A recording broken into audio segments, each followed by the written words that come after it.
Item number 2, Mahasachiv.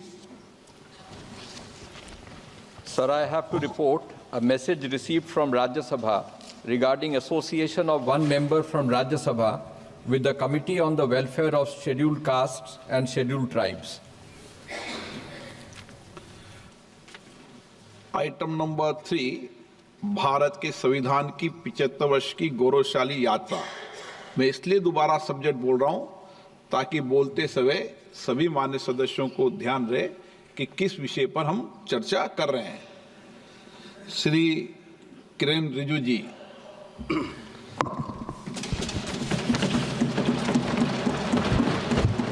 Thank you, Honorable Speaker, sir. While taking part in the discussion on the 75 glorious journey of the adoption of the Constitution of India, I pay my deep respect and tributes to all those founding members of the Constituent Assembly and also the drafting committee for the Constitution of India. आपकी dress बहुत अच्छी है आज। Thank you, sir. आपका sir कपड़ों पे आपका नजर बहुत कम जाते हैं, आज आपका नजर गया, धन्यवाद सर। सर कल बहुत अच्छा डिबेट हुआ और हमारे विपक्ष और ट्रेजरी बेंच से सबने अपने बात रखे हैं। थोड़ा डिफरेंसेस होते हैं, आइडियोलॉजी ओपिनियन होते हैं, मगर अपना बात रखा। और सर मैं भी कुछ तर्क के साथ अपने पार्टी की ओर से इस महान सदन में अपना बात रखना चाहता हूं। ओरिजिनली सर 389 मेंबर्स चुने गए थे संविधान सभा के लिए, और बाद में जाकर के पार्टीशन के बाद मुस्लिम लीग के बाकी मेंबर्स सब विड्रॉ हो गए, तो रह गए थे 299 मेंबर्स। और 299 मेंबर्स ने टोटल उसमें 15 महिलाएं और 8 मेजर कमिटियां और 13 माइनर कमिटियां गठन करके 2 साल 11 महीने 18 दिन कुल मिलाकर के 11 सेशंस और 165 दिन काम करके ये महान संविधान का रचना हुई है। इसमें संविधान का रचना करते समय हम लोग को ये भी रखना चाहिए कि कुछ ऐसे सिंबल्स, कुछ ऐसा प्रतीक जिसका संविधान में, संविधान के किताब में और बाद में हमारा देश का चिन्ह में उभर के सबके सामने में आए हैं। मैं सबसे पहले तो हमारा देश का महान जो इतिहास है उसके बारे में सिर्फ इसी चीज़ का जिक्र करना चाहता हूँ। दुनिया का सबसे महान सम्राट में से एक अशोक सम्राट के जो अशोक स्तंभ है उस पे आधारित जो सारनाथ में बनी है, जो ओरिजिनली सारनाथ में था, बाद में जाकर के उसको सांची के स्तूपा कहा जाता है मध्य प्रदेश में। वहाँ अभी भी जाके देख के आ सकते हैं। मैं आज से 6 दिन पहले सांची खुद जाकर के दर्शन करके आए हैं। और जो हमारा तिरंगा झंडा में 3 कलर है, सबको मालूम है। बीच में सफ़ेद कलर के बीच में जो धर्म चक्र है, हमारा जो धर्म चक्र का नीला रंग होने का कारण वो भी हमको सबको मालूम है, मैं फिर भी जिक्र कर रहा हूँ। उसको व्हील ऑफ लॉ, विधि का चक्र कहा जाता है, क्योंकि नीला रंग दर्शाता है आकाश, महासागर और सार्वभौमिक सत्य को दर्शाता है। यही कारण है कि राष्ट्रीय ध्वज के सफेद पट्टी के बीच में नीले रंग का अशोक चक्र स्थित होता है। वही उसमें बनी जो 24 तीलियां बनी है वो है मनुष्य के 24 गुणों को दर्शाती है। ये सिंबल, क्योंकि हम इस महान देश का संविधान के बारे में जब चर्चा कर रहे हैं तो उस संविधान का प्रेरणा कहाँ से मिला वो भी हमको नहीं भूलना चाहिए।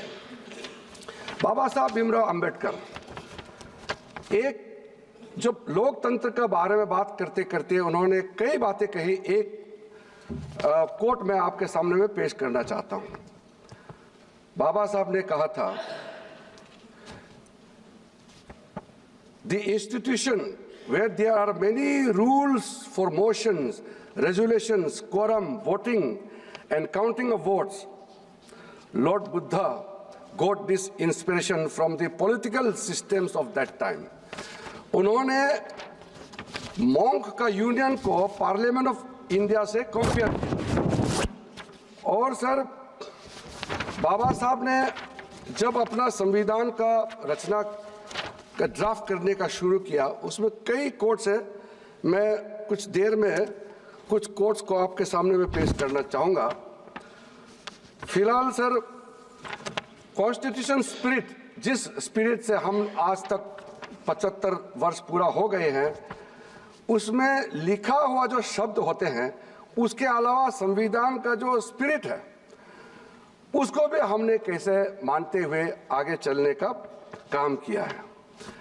मैं फक्र महसूस करता हूं, प्रधानमंत्री मोदी जी का जब कार्यकाल शुरू हुआ, उसने संविधान को उसी स्पिरिट को मानते हुए अपना सरकार का मंत्र को इस देश का सामने में रखा, और वो मंत्र है सबका साथ, सबका विकास, सबका विश्वास और सबका प्रयास। इस चीज को लेकर के हम सब भी फक्र महसूस करते हैं कि संविधान के स्पिरिट के अनुसार ही 75 वर्ष पूरा होने पर संविधान का एडॉप्शन को इस वक्त हमारा देश का राष्ट्रपति एक महिला और एक आदिवासी है, जिसको इस देश का महामहिम राष्ट्रपति का पद पर आसीन होने का मौका मिला है।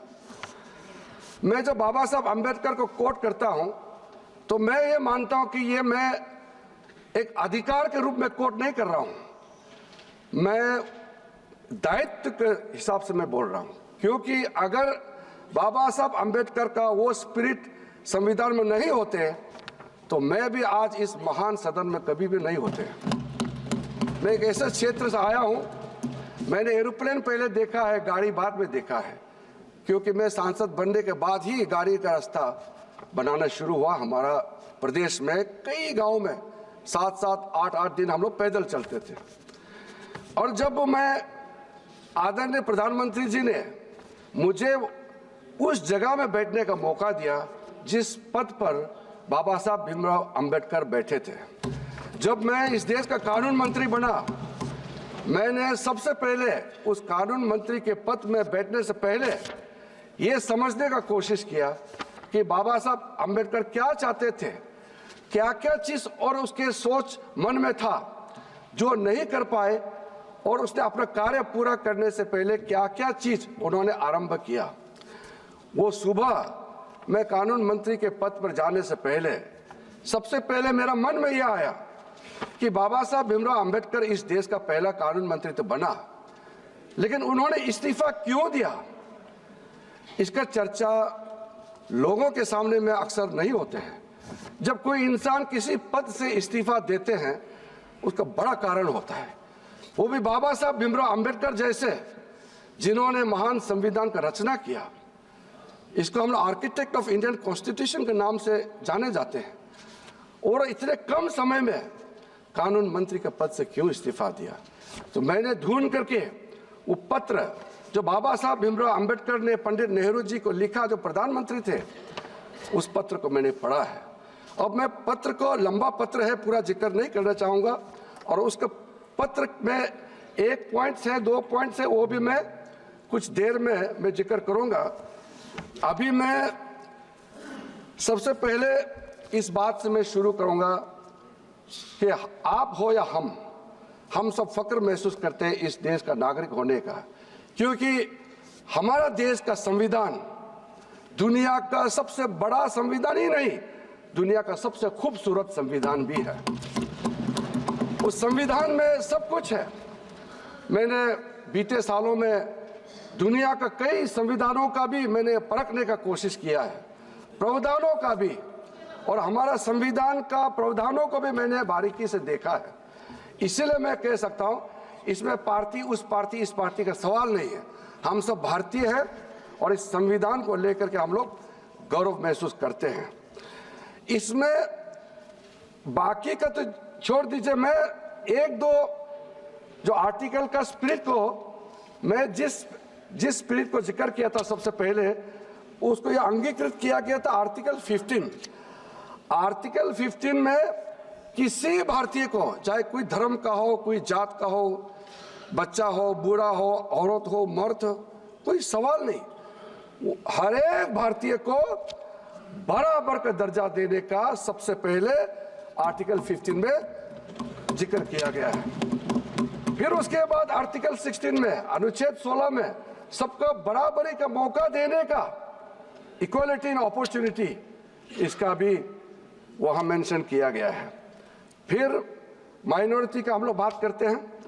मैं खुद एक माइनॉरिटी कम्युनिटी से आता हूं और आर्टिकल 25 में बाकी सब हिंदू हो या कोई भी, हमारे 6 माइनॉरिटी कम्युनिटी है, हिंदू को मिला के साथ है, सबको अपना धर्म मानने का, प्रैक्टिस करने का और दूसरा को बताने का आज़ादी संविधान ने दिया गया है। आर्टिकल 29 में माइनॉरिटी का इंटरेस्ट को प्रोटेक्शन के लिए भी प्रावधान दिया गया है। फिर आर्टिकल 30 में लिंग्विस्टिक माइनॉरिटीज का राइट्स के बारे में भी पूरा जिक्र किया गया है। अध्यक्ष महोदय, कुछ कंपेयर करना हमको जरूरी इसलिए है कि जो हमने किया इस देश में, चाहे कांग्रेस का सरकार हो चाहे हमारे सरकार हो, सबने अपने अपने तरीके से काम किया है। जो माइनॉरिटी कमीशन यहां बनाया गया है उसका नाम है national commission of minorities act. मैंने चेक किया है, किसी दूसरे राष्ट्र में ऐसा कमीशन अलग से नहीं बनाया गया है। हमारे देश में जितना माइनॉरिटी कम्युनिटीज है, चाहे वो मुस्लिम हो, सिख हो, ईसाई हो, बौद्ध हो, पारसी हो, जैन हो, सबके लिए लीगल प्रोटेक्शन ही नहीं, उसके लिए एफर्मेटिव एक्शंस का जो प्रावधान है वो भी दूसरे देशों का तुलना में कई अधिक प्रावधान हमारे देश में रखा गया है। कई काम कांग्रेस ने भी किया है माइनॉरिटीज के लिए, मैं उसका नकारना नहीं चाहता हूं। मैं जो कह रहा हूं वो देश के प्रति हम लोग का जो एक सोच रखना चाहिए उसी लिहाज से मैं कह रहा हूं। कई कानून है, पूरा मैं बोलना नहीं चाहता हूं। Indian Christian marriage act, Muslim women protection of rights on marriage act 2019, Dargah Khwaja Sahib act 1955, Anand marriage act 1999, Parsi marriage act, divorce act 1936, Jain succession act 1928। इस तरह का स्पेसिफिक माइनॉरिटीज के लिए कानून हमारा देश में बनाया हुआ है। आज मैं जिस मंत्रालय को देख रहा हूं, अल्पसंख्यक मंत्रालय के माध्यम से 6 माइनॉरिटी कम्युनिटीज के लिए कई स्कीम चल रहे हैं। स्कीम का नाम यहाँ जिक्र करने का जरूरत नहीं है, जब क्वेश्चन आंसर या चर्चा आएगा तो हम जरूर विस्तार से बताएंगे। कई ऐसे स्कीम है, मैं खुद अभी जब संसद नहीं चलता है तो जगह जगह जा करके हर एक माइनॉरिटी कम्युनिटी के लोगों से मैं मिलता हूं और पूछता हूं आपके लिए जो प्रावधान भारत सरकार ने किया है कितना लाभ आपको मिला है, अगर नहीं मिला है तो हमको क्या करना चाहिए, हम सुझाव भी लेते हैं। साथ साथ सर, मैं एक चीज को बहुत गंभीरता से कहना चाहता हूं। हम सब मानते हैं कि हमारा संविधान खूबसूरत है, बहुत अच्छा है और हम गौरव भी करते हैं, 75 साल पूरा भी हो गए हैं। लेकिन कुछ चीजें हैं जिसको बोलते समय और लोगों के सामने में दर्शाते समय हमको ध्यान रखना चाहिए। ऐसा तो ना हो कि हम जो बोल रहे हैं, हम जो कर रहे हैं, उससे हमारा देश का छवि दुनिया के सामने में कहीं कम तो नहीं हो रहा है क्या?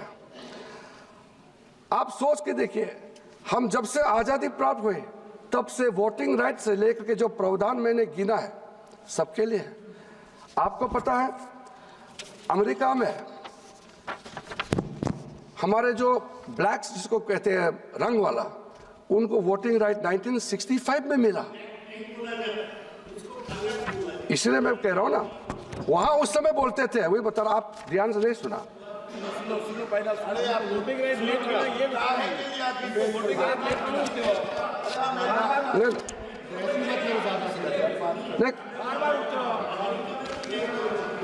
हिस्ट्री नहीं पढ़ा है सर, नहीं थोड़ा थोड़ा तो चलता है, मगर ये बहुत ज्यादा इंटरप्शन करते हैं। उस समय जब उनको जितने कलर्ड कम्युनिटीज है, खास करके उस समय अमेरिका में बड़े संवेदनशील मुद्दा था। 1965 में नॉन वाइट्स को वोटिंग राइट मिला। आप सोच के देखिए तब तक हम लोग आज़ादी मिल करके कितने साल हो गए थे। साउथ अफ्रीका में अपार्थाइड 1994 में खत्म हुए और उसके बाद में यूनिवर्सल फ्रेंचाइज राइट मिला। नेल्सन मंडेला पहला एक गैर सफेद नॉन वाइट पहले वहां में चुने हुए राष्ट्रपति बने। कनाडा में रेशियल डिस्क्रिमिनेशन का खिलाफ, रेशियल एक्सक्लूजन नहीं होना चाहिए, इनका ये प्रावधान 1960 में बना। इंग्लैंड में 1918 में उनको वोटिंग राइट मिला नॉन वाइट्स को। फ्रांस में 1944 में यूनिवर्सल सफरेज गारंटी मिला। कॉमनवेल्थ में 1962 में जो इंडिजिनियस वहाँ के एबोरिजिन्स वगैरह को अपना संवैधानिक अधिकार मिला। मेरा पास पूरा तथ्य है लेकिन उतना गिन के बताने का जरूरत नहीं।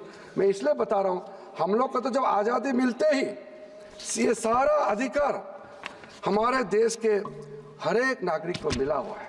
लेकिन कभी कभी मैं इसलिए कह रहा हूँ कि कभी कभी ऐसा बात किया जाता है जैसे कि इस देश में माइनॉरिटी का कोई अधिकार ही नहीं। अगर इस देश में अखिलेश जी, आपका मैं जवाब दे दूंगा अगर आप बीच में बोलेंगे तो। मैं तो किसी का जवाब नहीं देना चाहता हूं आज। वो ऐसे है सर, पुराने दिन याद आ रहे हैं। नहीं,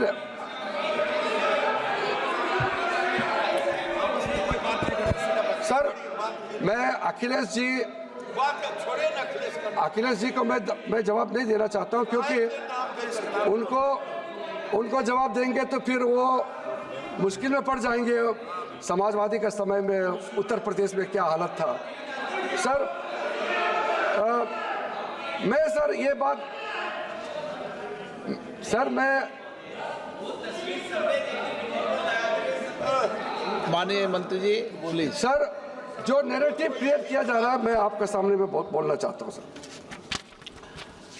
कुछ सर्वे है, ग्लोबल सर्वे सामने में हमने पढ़ा है, उसमें centre for policy analysis in European union का सर्वे के मुताबिक यूरोपियन यूनियन में 48% लोग डिस्क्रिमिनेशन के शिकार हुए हैं, ऐसा मानता है ये सर्वे का रिपोर्ट आया है। उसमें से ज़्यादातर मुसलमान धर्म को मानने वाला, इस्लाम धर्म को मानने वाला का रिपोर्ट है। फ्रांस में कई डिस्क्रिमिनेशन का रिपोर्ट पेश किया। मैं नहीं कह रहा हूँ, रिपोर्ट के बारे में मैं बता रहा हूँ। उसमें जो हेड स्कार्फ पहनते हैं, बुर्का पहनते हैं, इसको लेकर के मेजॉरिटी मुस्लिम कम्युनिटी के लोग ने उसको आपत्ति किया है और कहा कि ये उनके खिलाफ डिस्क्रिमिनेशन किया जा रहा है। स्पेन में इंटीरियर हेड क्राइम्स, मुस्लिम के खिलाफ हेड क्राइम्स का रिपोर्ट इतना हाई है, ये भी इन्हीं का रिपोर्ट में जिक्र किया गया है सर। इंडोनेशिया जो मुस्लिम डोमिनेटेड देश है, वहाँ में शियास और अहमदियास के खिलाफ में डिस्क्रिमिनेशन किया जाता है करके रिपोर्ट में आया है। मैं नहीं कह रहा हूँ, ये रिपोर्ट में कह रहे हैं। पाकिस्तान का हालत आप जानते हैं, बांग्लादेश में जो होता है आप लोग मालूम है, अफगानिस्तान में सिखों का संख्या, हिंदूज का संख्या, ईसाई का संख्या क्या हो गया आपको मालूम है। चाहे वो तिब्बत में प्रॉब्लम हो या म्यांमार में हो, श्रीलंका में हो या बांग्लादेश में हो, पाकिस्तान, अफगानिस्तान हो, जब माइनॉरिटीज का खिलाफ जुल्म होता है या कुछ दिक्कतें आते हैं, सबसे पहला देश जहां वो आते हैं संरक्षण लेने के लिए वो है भारत देश में। यहाँ सेफ है इसलिए तो आते हैं। फिर ऐसे बातें क्यों कहा जाता है कि इस देश में माइनॉरिटीज को कोई प्रोटेक्शन नहीं है। माइनॉरिटी ठीक है, इंसिडेंट कहीं होता होगा, माइनॉरिटी मेजॉरिटी इंडिविजुअल घर घर में परिवार में भी झगड़ा होते हैं, गांव-गांव में झगड़ा होते हैं। इसको भारत में अल्पसंख्यकों को कोई जगह नहीं दिया जा रहा है। आप गुरुद्वारा नहीं जाने दिया जा रहा है, मुसलमानों को दरगाह नहीं जाने दिया जा रहा है। ऐसा क्यों कहते हैं? इसलिए मैं कह रहा हूं कि ऐसा बातें नहीं करना चाहिए जिससे देश का छवि को नुकसान होता है। ये मैं किसी एक पार्टी के लिए नहीं कह रहा हूं, मैं देश के लिए कह रहा हूं। मैं देखिए बीच बीच में टोका टोकी थोड़ा चलता है अध्यक्ष जी, मगर बार बार बोलने से वो अच्छा नहीं होगा आपके लिए भी हमारे लिए भी। मैं एक मिनट मंत्री, मैं माननीय सदस्यगणों से आग्रह करूंगा कि माननीय मंत्री महोदय सकारात्मक बोल रहे हैं। मैं सभी माननीय सदस्यों अपेक्षा करूंगा कि वह बैठे बैठे टिप्पणी नहीं करें। धन्यवाद अध्यक्ष महोदय। देखिए सर, मैं बहुत सीधा साधा आदमी हूं। मैं जो सोचता हूं वही बोलता हूं।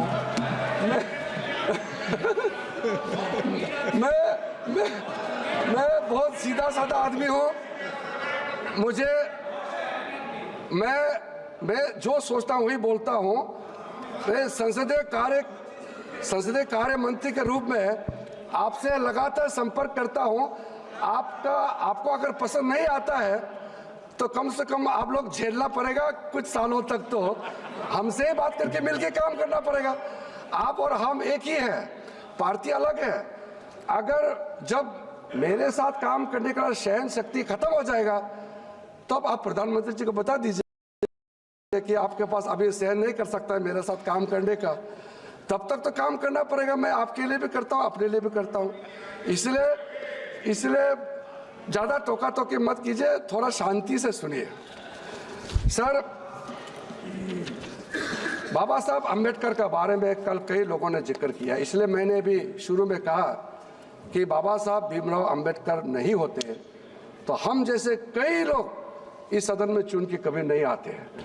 तो आज जब बाबा साहब ने कुछ काम किया है या कुछ सोच है, उसके बारे में मैं थोड़ा जिक्र करना चाहता हूं। बाबा साहब को इक्वालिटी ऑफ अपॉर्चुनिटी और सोशल जस्टिस में कैसे बैलेंस किया, उन्होंने बहुत बारीकी से, जब संविधान का रचना हो रही थी उस समय बैकवर्ड टर्म को किस तरीके से उन्होंने इस्तेमाल किया है। ये principle of opportunity and role of reservation were given foremost importance while addressing historical injustice done against the marginalized communities. और कभी भी बाबा साहब भीमराव अंबेडकर ने किसी धर्म के खिलाफ कभी उन्होंने नहीं कहा। हिंदू समाज में कुछ प्रैक्टिसेस, छुआछूत का जो व्यवस्था था उसका खिलाफ संघर्ष किया। बाद में कुछ लोगों ने, बाबा साहब तो जब उन्होंने दीक्षा लिया 14 अक्टूबर को, उसके ज़्यादा दिन बाद वो नहीं रहे हमारे बीच में, तो पूरा बात उन्होंने नहीं बता पाया देश में घूम करके, क्योंकि उस समय सोशल मीडिया नहीं था, टेलीविज़न नहीं था। उसका बात पूरा पहुंचा नहीं पाया। मैंने बहुत डीप रिसर्च किया है। बाबा साहब ने जो कह के किया उसको बाद में कुछ लोगों ने मिस इंटरप्रेट करने का शुरू किया और कहा कि बाबा साहब भीमराव अम्बेडकर ने हिंदू धर्म छोड़ा है, इसलिए हिंदू धर्म के खिलाफ लड़ाई करना है। ऐसा बाबा साहब ने कभी नहीं कहा। बाबा साहब ने सिर्फ इतना ही कहा कि ठीक है, मैं एक ऐसा धर्म को अपनाता हूं जिसमें क्लासिफिकेशन ऑफ कास्ट नहीं होगा, उसमें इक्वलिटी के नाम पे गया। वो हिंदू धर्म को दुश्मनी के रूप में कभी भी नहीं देखा है। क्योंकि सर, छोटा सा जो घटना है, घटना बहुत हजारों है। एक छोटा सा घटना आप भी सुनेंगे तो सब कन्विंस होगा, आपने भी पढ़ा होगा।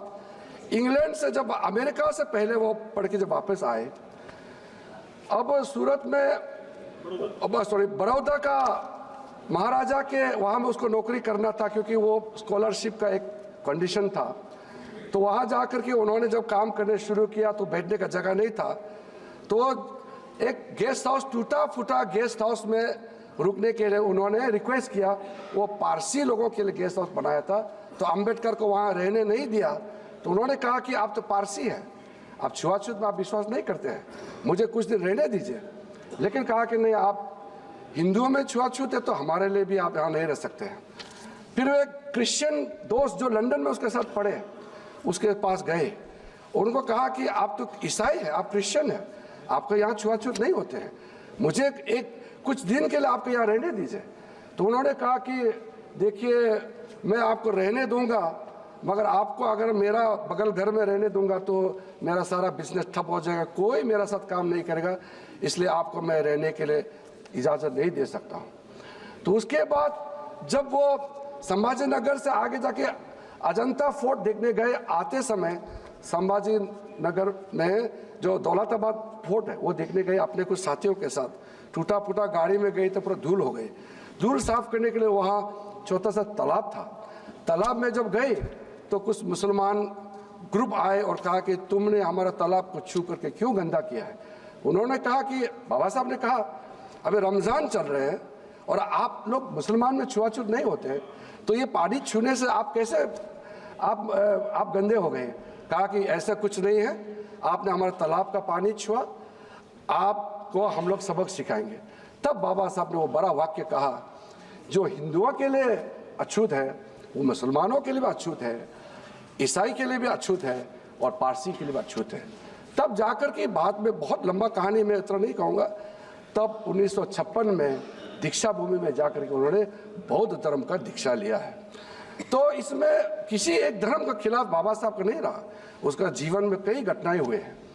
तो बाबा साहब ने जब अपना रिजर्वेशन को लेकर के, जो बैकवर्ड कम्युनिटी, मार्जिनलाइज कम्युनिटी को लेकर के उन्होंने बात शुरू किया, कई बहस हुए हैं उसमें, और संविधान का वो सदन में जो बहस हुए हैं सबके सामने मैं अलग से तो कुछ बता नहीं रहा हूँ। बाबा साहब ने जब 10 इयर्स रिजर्वेशन को लेकर के जब प्रावधान बना रहे थे, तो बाबा साहब ने एग्री नहीं किया था कि 10 साल क्यों, ये उतने साल तक होना चाहिए जब तक जो पिछड़े वर्ग लोग बराबर में ना आ जाए, लेकिन सब ने कहा कि 10 साल के बाद और जरूरत पड़ेगा तो उसको बढ़ाना चाहिए। तब उस समय बाबा साहब ने कहा, I want to impress upon you that the reservation of seats in the assemblies and the parliaments is only for 10 years, although I wanted it till untouchability was prevalent in India. Our own people who became members of the parliament on Congress tickets opposed me not to speak of members belonging to a high caste. So, thinking that something is better than nothing, I agreed that reservation may be for 10 years and secured something for our people. कुछ नहीं से तो कुछ सही, इसलिए बाबा साहब ने इस चीज़ को माना है और अब सब पार्टी उसको एक्सटेंड करते आ रहे हैं। बाबा साहब अम्बेडकर, पंडित नेहरू क्योंकि बड़े नेता थे, पंडित नेहरू पहला प्रधानमंत्री बन गए, बाबा साहब के बीच में कुछ डिफरेंसेस तो था, वो तो आप भी मालूम है, हमको भी मालूम है। बाबा साहब ने एक जो कोट को मैं करता हूँ, बाबा साहब ने जो कहा था, I just see the leader of the Congress party, Pandit Nehru. He has delivered 2,000 speeches during the last 20 years, but he has never spoken about the welfare of the scheduled caste events once. From this, you can judge what sympathy the Congress party can have for our people. When its leader is so much adamant, Pandit Nehru is always for the Muslims. ये बाबा साहब ने कहा, मैं नहीं कह रहा हूँ, मैं एक वोट अपने ओर से नहीं डालूंगा। सर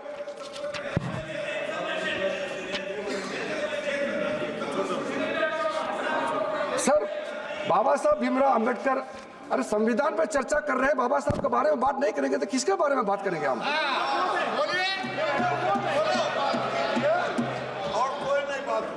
रिजर्वेशन, दो बड़ा व्यू को जानना जरूरी है। Purpose of reservation, sir reservation का कारण क्या है, उसमें नजरिया किसका क्या है? अंबेडकर का व्यू है focus on social justice to uplift marginalised communities and dismantle caste hierarchies, और पंडित नेहरू जी का व्यू था, ही viewed reservation as a temporary tool to integrate disadvantaged groups into mainstream. ये देखिए, इसमें कोई इतना निगेटिव नहीं है, जो डिफरेंसेस ऑफ ओपिनियन को मैं बता रहा हूं। Approach to the caste system, Ambedkar ji advocated for complete abolition of caste system. Nehru ji believed in gradual reforms and hoped discrimination would diminish over the time. Timeline for reservation. Baba Sahib wanted reservation needed indefinitely till equality was achieved. Pandit Nehruji advocated for time-bound reservation for 10 years. Empowerment के बारे में क्या विचार था? Baba Sahib emphasized representation and dignity, ensuring Dalits had a voice in governance and opportunity. Pandit Nehruji focused on economic development, believing discrimination would automatically reduce over the time. तो sir ये सारे जो चीज मैं जो बता रहा हूँ, थोड़ा सा अगर विपक्ष के लोग भी कष्ट करेंगे तो वो भी पढ़ सकते हैं खुद, ये अवेलेबल है किताब। इसलिए मैं मानता हूँ कि Ambedkar's view were more systematic and addressed the root cause of inequality, focusing on representation and empowerment. Nehru's views, while progressive, Nehru तारीफ करने में भी आपको आपत्ति? मैं कह रहा हूं कि Nehru's views, while progressive, underestimated the deep entrenchment of caste-based discrimination which persists even today. In his letter on 27 June 1961, कल हमारा कई सदस्यों ने कोट किए हैं, जो नेहरू जी ने, मैं अभी मेरे साथी कह रहे हैं कि कोट कर दो, लेकिन कल कई लोगों ने कोट किए हैं और थोड़ा लंबा है इसलिए मैं इसको स्किप कर देता हूं और हमारा अपोजिशन के लोग ज़्यादा उत्तेजित भी हो रहे हैं। 1961 में पंडित नेहरू जी ने जब पत्र लिखा है सारा मुख्यमंत्रियों को, Nehru ji wrote a letter to all the chief ministers of the country. वो निगेटिव लेटर नहीं है, आप चिंता मत कीजिए, बहुत ज़्यादा निगेटिव नहीं है, लेकिन उन्होंने कहा उस लेटर में कि अगर हम रिजर्वेशन को बढ़ावा देंगे तो जो इस देश का जो टैलेंट है, जो स्किल है, जिसके पास क्वालिटी है, उसका बर्बाद हो जाएगा, उन लोगों को कोई जगह नहीं मिलेगा, ये कहा है। और साथ साथ में उसके बाद में नेहरू जी ने कई मीटिंग में भी कहा है बातों को, लेकिन हमारा ये कहना है कि नेहरू जी टैलेंट के बारे में सोचते हैं, वो तो बहुत अच्छी बात है, हम लोग भी टैलेंट के बारे में सोचते हैं, टैलेंटेड लोगों को आगे बढ़ाना चाहिए, लेकिन ऐसा नहीं होना चाहिए कि टैलेंटेड को आगे बढ़ाते समय गरीबों को, जो पिछड़े लोगों को कुचल के आप आगे बढ़े, ये नहीं होना चाहिए। यही है फर्क।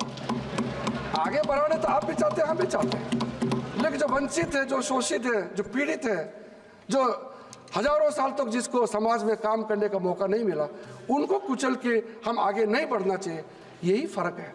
दृष्टिकोण का जो फर्क है मैं उसी को बता रहा हूं सर।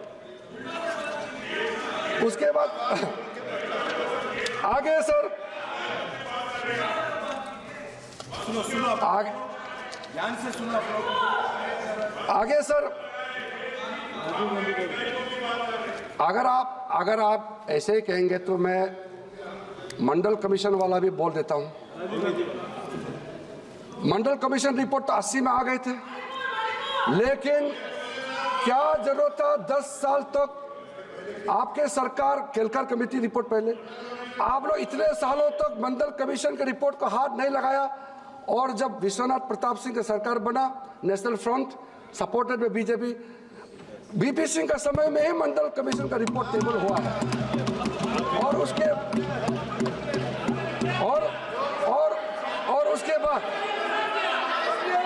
बाद सर मंडल कमीशन का ये मैं बाबा साहब तक ही सीमित रखना चाहता था। आप ही टोक के मुझे बुलवा रहे हो, आप नहीं टोकते तो मैं ये बोलना नहीं था, आप टोकोगे तो और उगलेगा सर। 1990 का रिकॉर्ड सबके पास है, पूर्व प्रधानमंत्री आदरणीय राजीव गांधी जी का वक्तव्य भी सबको मालूम है, और 1985 में जो इंटरव्यू में राजीव जी ने क्या कहा था वो भी सबको मालूम है, कल उल्लेखित हुआ उसका। और उसके बाद में जब आपका पार्टी और राजीव गांधी जी उस समय आपका सबसे पॉपुलर लीडर, पूर्व प्रधानमंत्री के रूप में जो कहा, उसको तो आप नहीं नकार सकते हैं। तो राजीव गांधी जी ने जो कहा था, पंडित नेहरू जी ने जो कहा था, उसको अगर आज का दिन आप नकारना चाहते हैं तो आप बोलिए ना कि पंडित जी ने और राजीव गांधी जी जो कहा हम उसको नहीं मानते, आप बोलिए। आप वो बोलते नहीं है, फिर उसका विपरीत बात करते हैं बराबर, ये मत कीजिए। एक बात करने का एक लहजे, एक तरीका होते हैं। आप या तो सहमत है बोलिए या तो असहमत है बोलिए, हमारा कोई आपत्ति नहीं है। इसके बाद सर, बाबा साहब आम्बेडकर ने जो दुख जाहिर किया, उन्होंने जो इस्तीफा जो दिया, उस इस्तीफा का शुरू में ही उन्होंने मेंशन किया कि अक्सर जो मंत्री अगर कैबिनेट से इस्तीफा देते हैं तो कारण बताना चाहिए क्यों इस्तीफा दे रहे हैं। वो कहा कि मैं कारण नहीं बता के भी इस्तीफा दे सकता था और इस्तीफा देने के बाद मैं कारण बता सकता था, लेकिन मुझे लगता है कि मुझे कारण बताना चाहिए। तो पत्र में बहुत अच्छी तरह से जिक्र किया कि पहला जो कैबिनेट बना वो तो किसी पार्टी चुनाव से जीत करके कैबिनेट तो नहीं बने, उनमें सब विचारधारा के लोग मिल करके वो कैबिनेट बना, फर्स्ट कैबिनेट। क्योंकि पहला सूची जब पंडित नेहरू जी ने बनाया उसमें बाबा साहब अम्बेडकर का नाम नहीं था। तो उस समय महात्मा गांधी जी ने कहा कि देखिए जवाहर, ये गवर्नमेंट, ये कैबिनेट आप जरूर हेड है मगर ये आपका नहीं है, ये इंटरिम है, बाद में चुनाव से जो बनेगा वो उसका कैबिनेट होगा। लेकिन बाबा साहब अम्बेडकर को छोड़ के अगर ये कैबिनेट बनेगा तो ये अधूरा कैबिनेट होगा। तब बाबा साहब अम्बेडकर का नाम को जोड़ा गया। बाबा साहब भीमराव अम्बेडकर को कानून मंत्री बनाया, तो उसमें कई, जैसे श्यामा प्रसाद मुखर्जी हिंदू महासभा के अध्यक्ष थे, वो भी कैबिनेट बने। कई लोगों को गांधी जी ने पहल करके काफी लोगों को मंत्री बनाया उस कैबिनेट में। तो जब भीमराव अम्बेडकर को लॉ मिनिस्टर दिया तो उन्होंने कहा, उन्होंने कई किताबें जिक्र किया, पत्र में भी है, उन्होंने पंडित नेहरू जी को कहा कि ठीक है, आपने मुझे विश्वास करके कानून मंत्री बनाया, बहुत अच्छा है, कानून मंत्री पद का जो गरिमा होता है उसको वो संरक्षण देंगे, काम करेंगे, लेकिन अब देश बन गए हैं, आज़ादी मिल चुका है, संविधान का रचना भी हो चुके हैं, अब देश को आगे ले जाना है। वो संविधान का वो जो भी काम करना था तो वो सब ने किया, आगे भी करेंगे, मगर उन्होंने कहा कि मैं और कुछ करना चाहता हूँ, मेरा प्राथमिकता क्या है। बाबा साहब ने कहा लॉ का डिग्री, बैरिस्टर तो बाद में बने, अमेरिका से पढ़ के वापस कोलंबिया यूनिवर्सिटी से आने के बाद दोबारा लंदन में जाकर के बाद में वो बार लॉ किया है, बैरिस्टर बने। उसका प्राथमिकता क्या है, economics, first Indian to do philosophy in economics, finance में, फिलोसफी में, साइकोलॉजी में, हिस्ट्री में, किसी भी देश का आप पन्ना उतर के देख लीजिए हिस्ट्री का, बाबा साहब अम्बेडकर का जितना पढ़ा लिखा कोई पैदा नहीं हुआ आज तक। बाबा साहब ने कहा मेरा फर्स्ट प्रायोरिटी इकोनॉमिक्स है, देश को आर्थिक ताकत देने के लिए मैं भी योगदान देना चाहता हूं, मुझे लॉ मिनिस्टर के अलावा कुछ इकोनॉमिक मिनिस्ट्री दे दीजिए, कोई भी प्लानिंग, इकोनॉमिक मिनिस्ट्री में कई मिनिस्ट्री है, लेकिन मिला नहीं है। उसके बाद बाबा साहब ने कहा कि ठीक है, मिनिस्ट्री नहीं दिया लेकिन कैबिनेट कमेटी होते हैं, इंपॉर्टेंट कैबिनेट कमेटी होते हैं, किसी ना किसी कैबिनेट कमेटी में मुझे रखिए। किसी भी कैबिनेट कमेटी में बाबा साहब अम्बेडकर को मेंबर नहीं रखा गया। तो बाबा साहब भीमराव अम्बेडकर जब फ्रस्ट्रेशन आने लगा कि मैं कैबिनेट में बैठ करके काफी चीज तो कैबिनेट कमेटी में तय करके कैबिनेट में तो औपचारिक पास कराते हैं, तो मुझे तो प्रोसेस में ही इन्वॉल्व नहीं करते हैं। तो उन्होंने नेहरू जी को कहा कि आप मुझे कुछ मौका देंगे कि नहीं। तो पंडित नेहरू जी पहले कहा कि आपको प्लानिंग पोर्टफोलियो देंगे, तो वो उम्मीद में थे कि प्लानिंग पोर्टफोलियो देने से कम प्लानिंग प्रोसेस में तो वो सम्मिलित हो सकते हैं। फिर प्लानिंग का पोर्टफोलियो भी नहीं दिया। उसके बाद बाबा साहब ने कहा कि ऑर्नामेंटल के हिसाब से कैबिनेट में रहने का कोई फायदा नहीं है, इसलिए मैं आप सबको अनुरोध करता हूं कि बाबा साहब भीमराव अम्बेडकर ने पंडित नेहरू जी को जो इस्तीफा देते समय वो जो पत्र लिखा, वो पत्र का सब जरूर पढ़िए, हम लोग भी पढ़ना चाहिए और देश का हर एक नागरिक भी पढ़ना चाहिए। सबको ये सबके लिए लाभ होगा। मैं इसमें जबरदस्ती ठोप नहीं रहा हूँ, लेकिन आप अपने हिसाब से पढ़ लीजिए। पत्र सबको आप भिजवाने की व्यवस्था कर दीजिए। पटल पर रखिए। सर